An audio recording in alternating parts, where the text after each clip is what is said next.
Hélène Fantus, conseillère numérique coordinatrice au SICOVAL. Donc, comme le présentait Jérémy, je fais aussi partie du dispositif conseiller numérique. Donc le SICOVAL, si vous ne connaissez pas, effectivement c'est la communauté d'agglomération du sud-est toulousain qui regroupe 36 communes, des communes en zone périurbaine mais aussi en zone rurale, et c'est près de 85 000 habitants.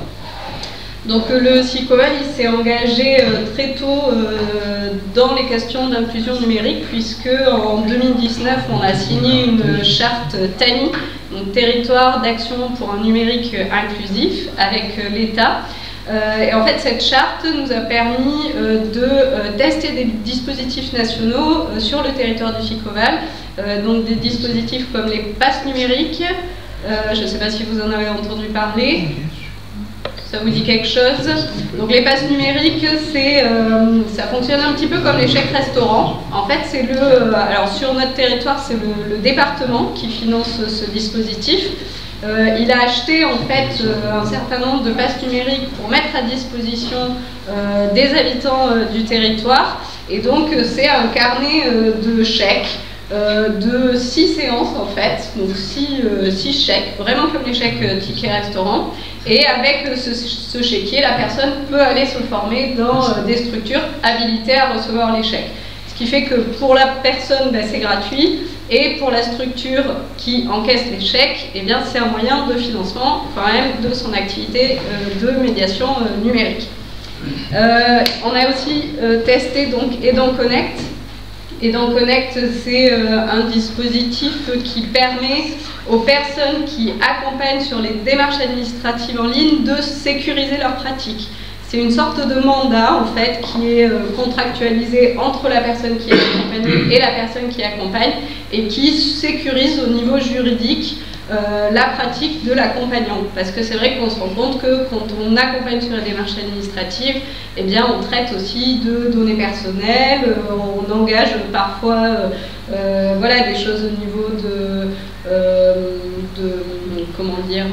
droit de la personne, etc. Donc c'est vrai que c'est bien de pouvoir sécuriser la personne qui accompagne. Donc voilà, ça a permis de tester ces deux dispositifs. Puis ensuite, on a aussi signé une coordination territoriale d'inclusion numérique, puis une convention territoriale globale avec la CAF, le SICOVAL et les 36 communes.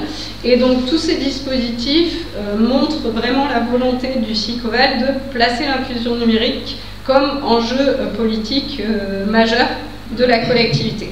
Donc c'est dans ce cadre-là, moi notamment, que j'ai été recrutée en 2021 pour deux missions principales. Donc la première mission, c'est l'animation d'ateliers de médiation numérique sur le territoire. Donc moi je me déplace dans les communes du territoire, alors principalement vraiment les petites communes. On a des communes de moins de 300 habitants.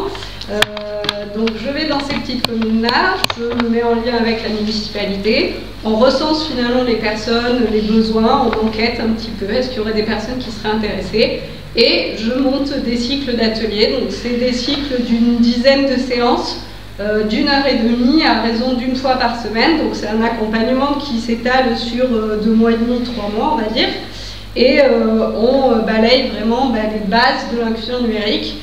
Le but étant que finalement les personnes soient plus à l'aise avec le numérique. Donc effectivement les objectifs de ces ateliers-là, c'est de réduire la fracture numérique, de favoriser la montée en compétence des usagers sur le numérique. On parle souvent de montée en compétence. Moi j'estime que j'ai réussi si les gens se sentent plus à l'aise, parce que c'est vrai que vraiment monter en compétences numériques, c'est quelque chose qui demande un accompagnement très long.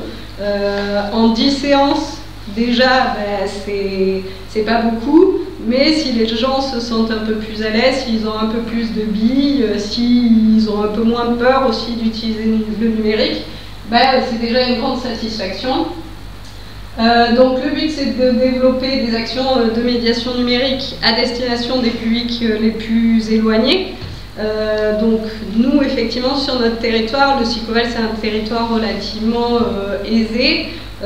Du coup, c'est souvent les publics seniors qui vont être les publics les plus éloignés, mais on se rend compte que sur certaines communes, il y a quand même des besoins, notamment au niveau des familles monoparentales, au niveau des jeunes aussi, au niveau des personnes qui ne maîtrisent pas la langue française. Mais ça, on verra un peu plus tard que c'est plutôt sur d'autres communes. C'est pas forcément moi les communes sur lesquelles je vais. Et ensuite, je vous parlerai aussi du réseau des partenaires de la médiation numérique du Sicoval. Donc on peut passer à la slide suivante. Donc effectivement, moi depuis que je suis arrivée, c'est 11 communes sur lesquelles j'ai pu me rendre pour faire des ateliers. Donc c'est plus d'une centaine de personnes accompagnées. Une dizaine de bénévoles mobilisés. Effectivement, je tiens aussi à ce que quand je me rends dans une commune, essayer d'embarquer avec moi des bénévoles qui sont souvent des gens qui sont impliqués dans les communes. Pourquoi pas? Pour qu'après ils se posent la question, est-ce que finalement, après ce cycle d'ateliers, on ne pourrait pas envisager une continuité? Et c'est ce qui s'est passé dans certaines communes. Il y a des bénévoles qui, à la fin du cycle, ont mis en place une petite permanence une fois par mois où les gens peuvent revenir avec leurs questions sur le numérique. Dans d'autres communes, il y a carrément un nouveau cycle qui s'est mis en place. Donc voilà, c'est important aussi de mobiliser les personnes qui sont habitantes sur ces territoires-là. Donc voilà un petit peu pour les ateliers, on peut passer à la slide suivante. Et donc comme je vous disais, sur le territoire du Sicoval, on a la chance d'avoir de nombreux acteurs qui sont impliqués sur cette question de l'inclusion numérique. Effectivement, on est une vingtaine de structures. André, si vous pouvez passer à la slide suivante, pas de souci. On est une vingtaine de structures à travailler et à accompagner les gens sur cette question du numérique. Alors, sur le numérique vraiment au sens large, c'est-à-dire qu'il y a les acteurs qui font de la médiation numérique comme moi, donc vraiment accompagner les gens sur la prise en main des outils, l'ordinateur, le téléphone, aller sur Internet, la messagerie, etc. On a des acteurs qui sont plutôt sur l'accès au droit, pouvoir accompagner les personnes dans leur démarche administrative.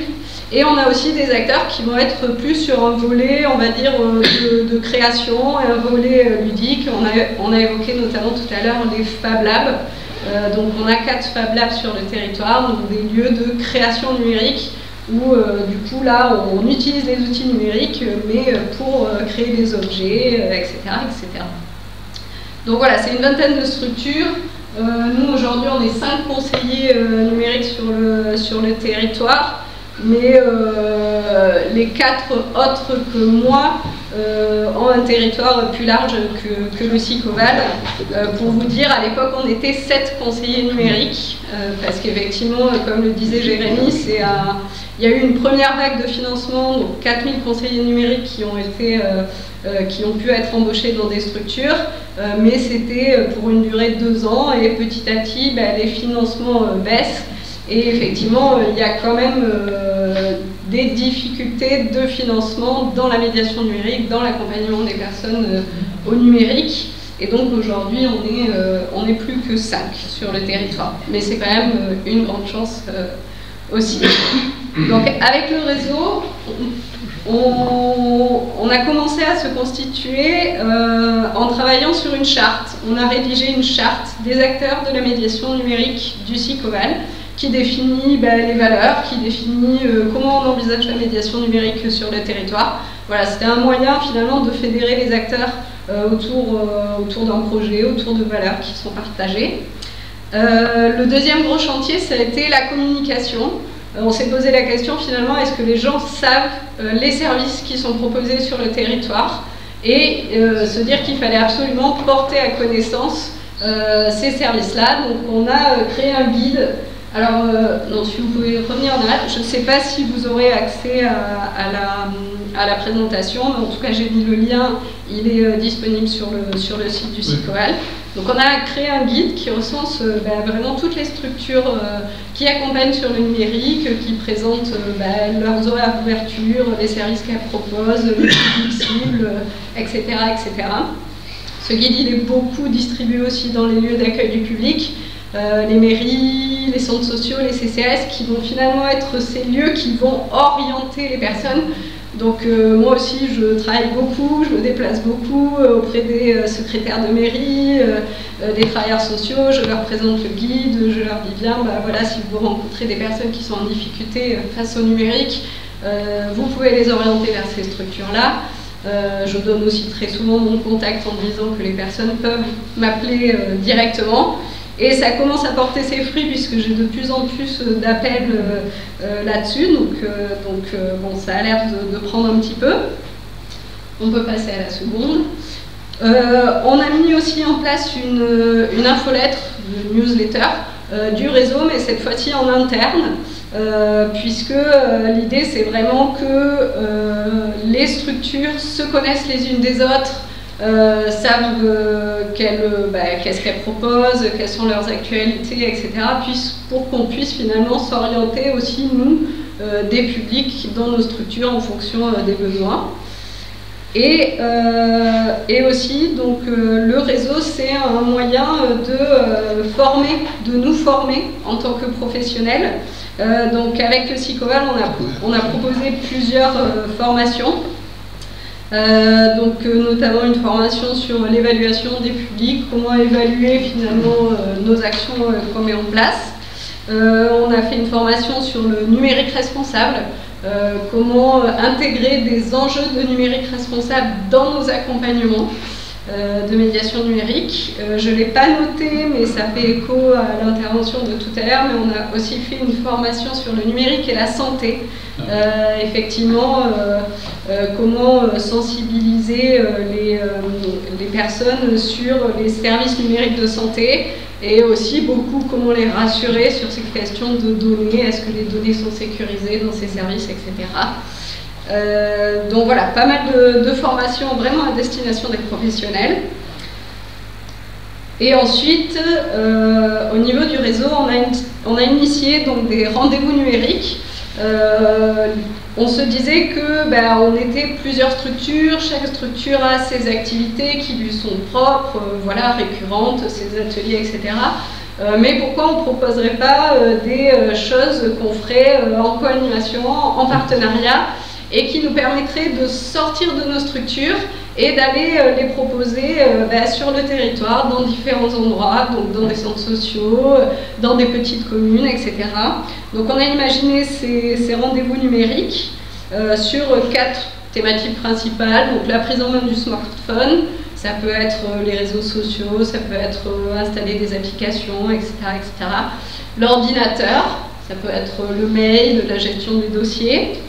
La sécurité, qui est une thématique qui soulève beaucoup de questions et qui parfois est une bonne porte d'entrée pour attirer des gens dans des formations, c'est-à-dire que c'est quand même des questions qui vont leur parler, ah ben oui, c'est vrai que j'aimerais bien être accompagnée sur ça. Et aussi la santé, donc tous les services numériques de santé. Et finalement, ces rendez-vous-là, ils permettent aussi d'identifier des besoins qu'il y a sur le territoire. Puisque du coup, quand on va toucher des nouvelles personnes qui ne sont pas déjà accompagnées par ailleurs dans des structures, ça nous permet de recenser des besoins et derrière d'aller les orienter vers des structures adéquates. Donc c'est aussi cette notion d'aller vers des publics plus éloignés qui n'auraient pas forcément fait le pas de pousser la porte de structures qui existent.